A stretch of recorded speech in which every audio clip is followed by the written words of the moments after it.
Hi, this is Blossom from Tales Unfold, and in today's video we have a look at the personal energy field.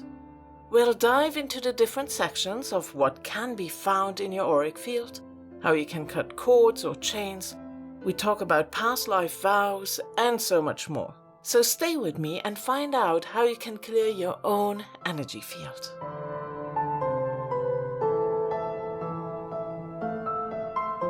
So, in a house healing report, we check not only your home and the surrounding land, but also the energy field of a person. If you carry detrimental patterns with you, it can be reflected on the land, and vice versa, of course. We are one with our surrounding, therefore it is just as important to check the people within a full house healing report. In this video, I will give you a brief overview of the different sections we are checking for detrimental patterns. And we begin with the detrimental attachments. They are quite common and most people will have them. They can be minor and easy to clear. Sometimes we just pick them up from other people in passing. To avoid this in the future and to strengthen your auric field, psychic protection comes in handy. If you haven't already, you can watch my video about psychic protection. Other times we create the detrimental attachments ourselves. They can stem from emotional outbursts, similar to the emotional energy spots in your home. Or they can stem from traumatic events or inner turmoil. And this can go far back into the early childhood years. So if they are created through trauma, it is possible that there are several layers to clear, and it will take more than one healing session to clear the auric field. You can imagine them as black spots or blobs in your auric field. However, I find that in Kundalini Reiki, for example, those attachments for trauma, especially for trauma, are imagined as small diamonds in your aura. However you choose to visualize them, it will be beneficial for you to clear them, as they can leave you in emotional distress if you do not deal with them. Let's move on to the next heading: psychic cords and chains. They are formed between people with a close bond to each other. That can be between parents and children, partners, friends, and so on. In the beginning of a relationship, this might be beneficial. But the stronger your bond becomes, the less you need these psychic cords, and they will become more draining with time. These cords or chains will often get stronger the weaker our bond becomes, because one party might cling on desperately in order to not lose the other party. Psychic cords can also be present with a person that is not amongst the living anymore. Otherwise, some spirits or even dark energy beings also sometimes attach cords or chains to us, even with hooks sometimes. And then it's also important to address those hooks and to get those out of our energy field. We can also create weaker and thin cords throughout our normal everyday life with random people we meet. They are quite easy to clear by either imagining a bright light washing your aura while you're in a shower, or brushing your aura. You could also use a knife and cut away all cords. You can use a physical knife. But those are only a few examples. To cut away more insistent cords or chains, you could imagine either an angel, some other light being you're working with, or ask a deity or a guide to help you by using a sword and cut the cords away. Personally, I like to ask the goddess Bridget to assist me. I imagine her standing between the two parties, make her first cut at the person who attached the cord, the second cut at the other person, and a third cut in the middle. Then I ask for the remains to be taken away as appropriate. However, please ensure that there aren't any hooks remaining in your auric field, as we mentioned before. Another option would be a candle ritual. If you want to be more practical about this, if you want to get your hands onto this matter, then you can also perform a ritual. Take 2 candles and carve your name on one candle, and on the other candle you carve the name of the person involved. Put the candles on a fire-safe surface. they can be 4 to 6 inches apart. Tie a piece of string in the center of the candles to connect them. As you light the candles, focus on each of them and who they represent. Then imagine how this cutting of ties, or in this case burning of ties, will give you back your life force and how liberated you feel once the cord will no longer be between you. If you work with the moon phases, perform this ritual during the waning moon or new moon. Now let's have a look at another heading, psychic attack. So in a complete house healing report, we will also have a look if you might be under psychic attack. Depending on how sensitive you are, you might already feel a detrimental effect if someone is only thinking bad thoughts about you. But that is not the case for everyone. A psychic attack is more likely to show up if someone continuously talks badly about you, disapproves of you, or is jealous of your accomplishments. The other person might not do this intentionally, but if you are under psychic attack, you might feel drained, tired, insecure, or even suffer from regular headaches. A psychic attack will most likely come from someone you know, unless of course you are famous and you have a lot of people meddling into your private life. It can also occur if someone casts a spell on you. Then it is of course intentional. Whatever the reason is, also here it is advisable to strengthen your energy field in the first place, so you are less prone to this form of attack. Another heading is fractured or torn soul. The soul is quite complex and sometimes it seems like parts of it are just not with us anymore.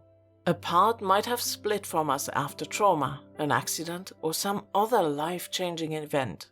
It might feel like one or even more parts of the soul were escaping to find safety. Psychologically, it can be explained as disassociation. To integrate these parts back into your whole being, it will take some practical work. A healer can help on an energetic level, but there also needs to be some practical steps. Symptoms you might experience if you have a fractured soul are exhaustion, having difficulties adjusting, feeling lost, depression, repeated negative thoughts, or unhealthy coping mechanisms. In this section, we also check for possible tears in your auric field. Usually this is easier to heal, and you yourself can do it if you practice a regular psychic protection. You can also ask your guides, angelic help of your deities, and so on, to help you to repair those tears. But you don't have to. You can take your power back and repair those tears yourself. And you can use different visualizations for that. For example, some form of super glitter glue that you use to fill up those holes. This is just one example. Now, another heading is past life vows or contracts. Sometimes we still carry patterns from our past lives. Most likely we do. And sometimes we may have vows that still have an effect on us in this life as we were so adamant and passionate about them in our previous existence. This can be vows of poverty, chastity, or even wedding vows. Once recognized, you can lift these vows, but you have to figure out what it is. Perhaps they are even intertwined with your ancestors, and doing some healing work on your ancestral line might be beneficial. Now, talking about the ancestors, that will lead us to the next heading, other past life issues or ancestral patterns. So these issues can either come from you personally or are related to your ancestral line. I used to look at it just at past life issues or karmic issues. However, as I did more house healing jobs, I began to see that there is often an ancestral pattern involved. So if any issues are turning up here, I would suggest to address this. An energetic healing can be part of the process, yet do not dismiss the practical steps you can take to resolve these issues. The practical steps are adjustments in behavior. That means you begin to own up to your own mistakes and do your shadow work. to make positive changes in your life, break the cycle, start thinking about which choices are causing you problems, and dare to make different choices. All these steps together will help you to break those patterns. It doesn't have to be all magical. For example, if there was a long line of addiction in your family, all you have to do is really become aware of it. You don't have to fall into it as well. The more aware you are of it, the more you can work with it, and therefore you can avoid to repeat those patterns. Now, another section is chakra balancing. Now, the way we use the concept of chakras in the West is a bit different from their original concept. First of all, there are many chakra systems, but the one that is now most worked with is the 7 chakra system. And I use this one as well for my house healing report, but not only, we come to that. Another point is that the chakras are not fixed. In the old teachings, we find more that idea of thinking them into being. What we do now is we often state them as facts, whereas originally it was taught to imagine them for a specific purpose or to reach a goal. The psychological states associated with each chakra are also a newer invention and have nothing to do with the original teachings. They also have no specific associations to crystals, herbs, or archangels that we often find. That doesn't mean that it does not work. I don't want to tell anybody that they are doing it wrong. I just don't want to repeat the usual Western concept of the chakras, because that's not how I personally work with it. But if it works for you, that's great, and more power to you. In my own practice, I will dowse to see if the energy is flowing in your energy body. Therefore, I will use the chakras as indicators. But, personally, I will put no psychological value or other interpretations on the different chakras and assume you have, for example, low self-esteem because your solar plexus chakra is imbalanced or blocked. For people who don't work with the chakra system, I also like to use another concept. This divides the body, physical and energetic, into 4 parts. The feet and the legs represent the earth element. The genitals in the lower belly represents the water element. The heart center represents the fire element, and the throat and the head represents the air element. I dowse these 4 parts to see if any blockages come up. If so, I will clear them and provide an exercise on how to keep the energy flowing freely in the future. I love working with that, and I love that little exercise that I have, and if you are interested in it, just let me know. Now, another section is spirits within the Auric Field. In a previous video, I talked already about spirits. I will link it in the description box. Sometimes spirits decide to attach themselves to a person. There are many reasons to why they do this. Sometimes it can be protective, or they are attracted to your energy. Sometimes it can also be for vengeful reasons, or they are angry.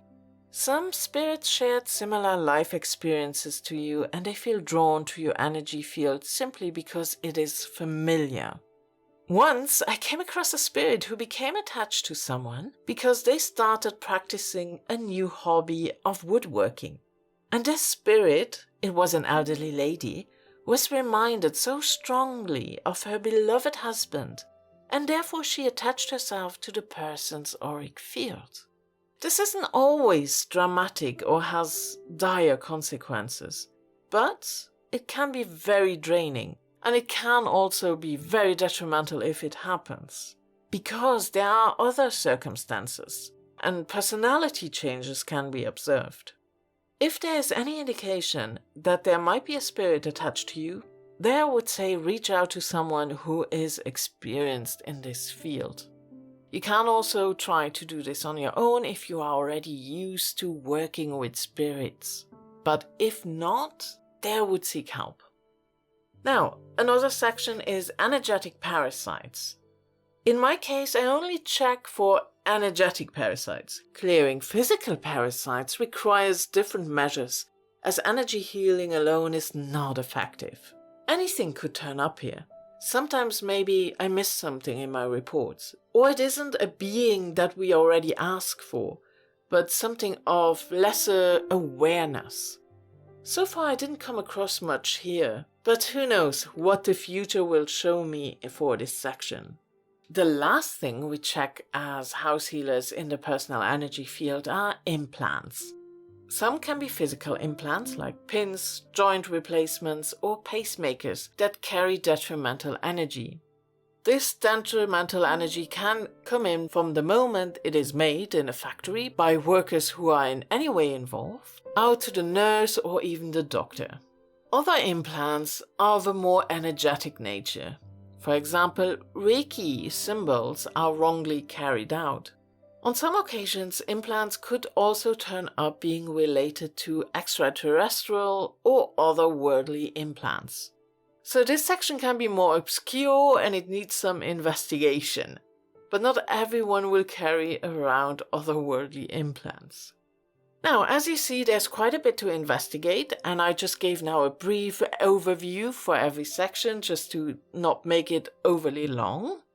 If you are intrigued, or if you think that maybe you could need help with a personal energy clearing, I also provide this as an alternative choice for my energy clearing services so that we only focus on your personal energy field. Maybe you already did some house healing yourself, maybe you can work very well with the earth energies, but you're not so sure about your own personal energy field. However, also again, you can do a lot of it yourself. So, I hope this overview gave you a bit of an idea of what you can investigate yourself and how to clear some aspects. If you have any further questions, don't hesitate and contact me. As always, thank you so much for watching and listening. I really appreciate it. I hope your world is kind. Much love and bye.